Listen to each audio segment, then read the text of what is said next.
What's up, guys? Short video today. We are going to do the infamous 3rd Gen 4Runner and Tacoma steering rack. Stay tuned.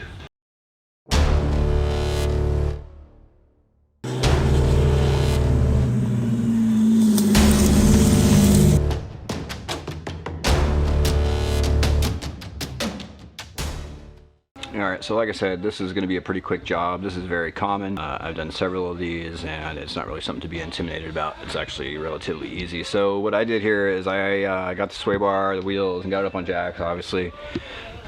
Just kind of get that stuff out of the way. I pulled the sway bar out of the way. It's held to the frame. You're typically going to use a 12mm head, 13mm if it's aftermarket. And I just disconnected the upper sway bar link here because they are aftermarkets and the lower is a pain in the ass. So that was the 17. So that basically leaves us at the outer tie rod ends. That nut is going to be a 21, so we're going to take those off and then we'll get the puller on there and show you how that's done.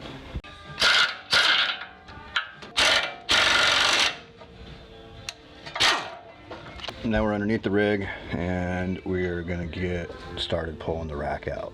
So once you're underneath here, you basically just have this U-clamp. These are 19mm here. You have got this piece of hardware which comes in from the top. That's also a 19mm. Get on there with a breaker bar or something and break that loose. Probably your life would be easier if you were working on a manual versus an automatic. And then this large is a 22. So I'm going to zip these off here and then I'll show you about the hydraulic lines.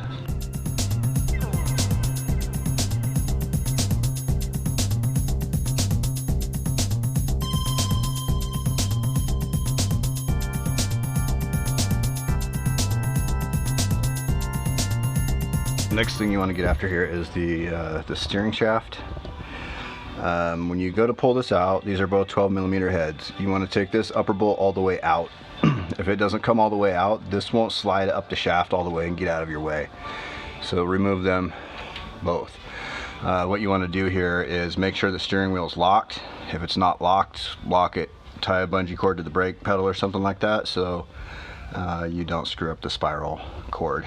Okay, once all that other stuff is loosed, you can slide the rack back on the mount a little bit, and then that will give you good access to the fittings here. So those are both going to be a 17mm. You want to use a flare wrench on those to get them started, and then get an open end wrench to get them the rest of the way off, or finger them out if you can get them out that way.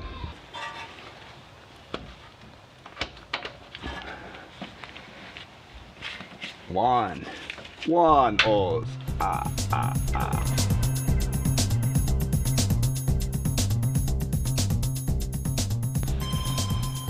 Well, I'm pretty sure these are both supposed to be 17s, but one of these is a 16. Here's a little shot with the part numbers. That is the new reman rack, toilet rack. And here are your part numbers for the tie rod. This is your left tie rod, right hand tie rod. Driver side passenger. These are also marked with a little L, a little R. Alright, just a quick little note. I was going to mention you need to make sure that the rack is centered when it goes back into the car, so find where the middle of it is. This is actually already marked from the factory, so that's pretty handy. But yeah, if it isn't marked, go ahead and center it up, and then that way you're not fighting it when you go to line everything up. So going back together here, you just kind of want to put the rack up in the place so you can get the hydraulic lines attached without fighting it that much. So I'll just go ahead and position it on this stud here.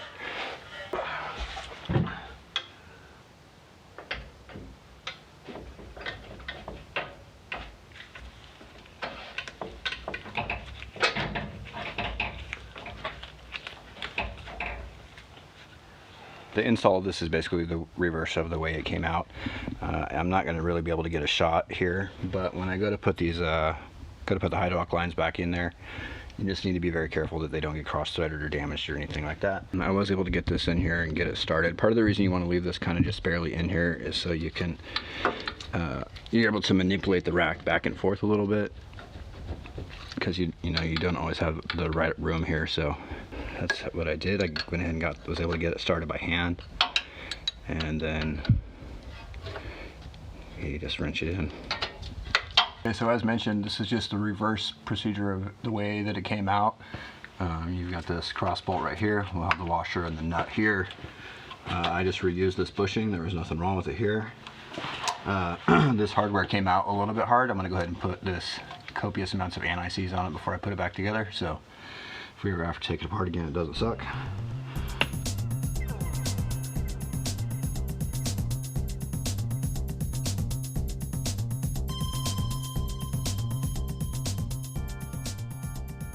Just want to make sure we get back in here and get your steering shaft tightened back up. So these are 12s.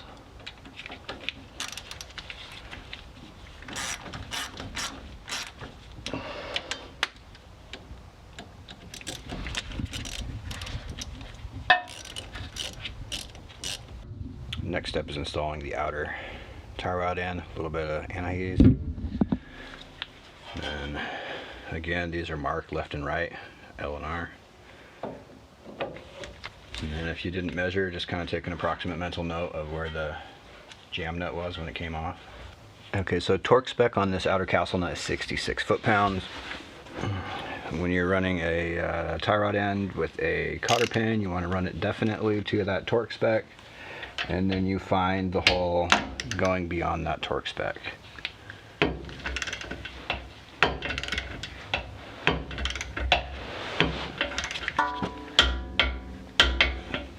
Okay, that never happens. That one hit right on the torque spec, so the automotive gods must like me a little bit today. Okay, so at this point, I'm just going to slam the sway bar back in here and then get this ready for alignment, and we'll get back and show you what we're doing for alignment. I gotta be straight with you, putting these sway bars in and out of this particular job is probably my least favorite part.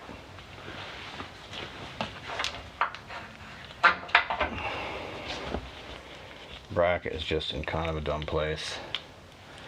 I don't know why they didn't just put captured nuts in here. I mean, I guess kind of did, but either way, we are about buttoned up here. So basically when you're doing this, you can get on this side with just using a short wrench, a short quarter drive socket here, and 12. And on the other side, it's easier to reach from over the top of the frame with an extension to these. There's some lines, tubing in the way right here. I couldn't use the extension on this side. And zip the sway bar back on. Okay, so I told you what we were going to do for the alignment, and I'm just going to shamelessly say I stole this idea from Lite Brite Chris. One man toe alignment can be a pain with just a tape measure or whatever, and as cool as those TMR bars are, this method is basically cheaper free. Let's take a piece of angle. I had this aluminum angle extrusion lying around and this ruler in here. And the only thing that I'm going to add to what Chris and Kevin did is you probably want to try to hit on like the rim as opposed to the tire. I mean, you know, like it's off-road, it doesn't have to be right there, but measuring against the rim, you have a consistency, whereas the tire is not perfect. It like has bubbles and lumps and stuff like that, so it can throw your deal off real quick. But I'm gonna just swing this up in here real quick and show you what it looks like. Like I said, you just want to get the angle on the edge of the rim. You get your weights out of the way, and then you can just press this over against the edge of the rim right here. Match it to the other side, and then just pull your measurement off the end of the deal right there, and we came up at a pretty clean 50 millimeters. So pretty simple and very clean. You can do it by yourself. So thank you, Kevin and Chris. That wraps up another episode of Snale Racing. Thank you for watching. Please make sure to like and subscribe.